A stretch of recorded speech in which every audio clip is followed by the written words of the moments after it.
ईरानी currency की बढ़ती हुई डिमांड। ये ट्रेंड उस वक्त सामने आया जब अमेरिका और इसराइल ने 28 फरवरी को ईरान पर हमला किया, जिसके बाद मिडिल ईस्ट जंग की लपेट में आया। Exchange companies association of Pakistan के चेयरमैन मलिक बोस्तान ने बीबीसी उर्दू से बात करते हुए बताया कि 28 फरवरी को ईरान और अमेरिका के दरमियान जंग का आगाज़ हुआ था। इससे एक दिन पहले तक पाकिस्तान में 1 करोड़ ईरानी करेंसी की वैल्यू 2500 रुपीज़ थी। उनके मुताबिक जंग के आगाज़ के चंद हफ्तों बाद ईरानी करेंसी की तलब बढ़ने लगी और 1 करोड़ ईरानी रियाल की कीमत 9 से 10,000 पाकिस्तानी रुपए के दरमियान पहुंच गई। गुज़श्ता चंद हफ्तों के दौरान पाकिस्तान के सोशल मीडिया पर ऐसी बहुत सी वीडियो सामने आई हैं जहां पर बहुत से लोग ईरानी करेंसी में इन्वेस्ट करने की तरगीब दे रहे हैं। इसके साथ साथ बहुत सी ऐसी वीडियोस भी आई हैं जहां पर इस मामले के साथ जुड़े रिस्क और खदशात के बारे में बात की जा रही है। लेकिन यहाँ पर क्वेश्चन ये है कि डी वैल्यू करेंसी की खरीदारी में लोगों के बढ़ते हुए इंटरेस्ट की वजह क्या है? ईरानी करेंसी की खरीदारी किस उम्मीद पर की जा रही है?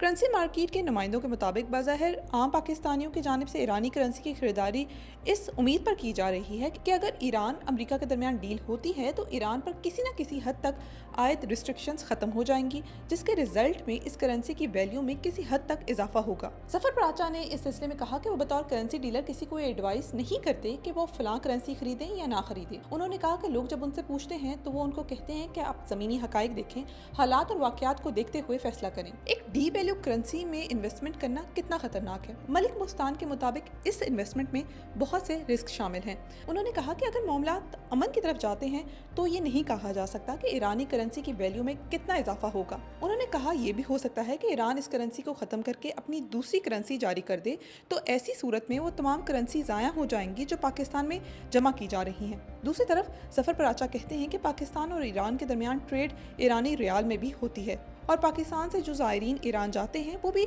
ईरानी करेंसी साथ लेकर जाते हैं। तो ऐसे में अगर ईरानी करेंसी की वैल्यू कम भी होती है तो पाकिस्तान में इस करेंसी की डिमांड तिजारत और ज़ायरीन की आमदोरफ्त के सिलसिले में होती रहती है।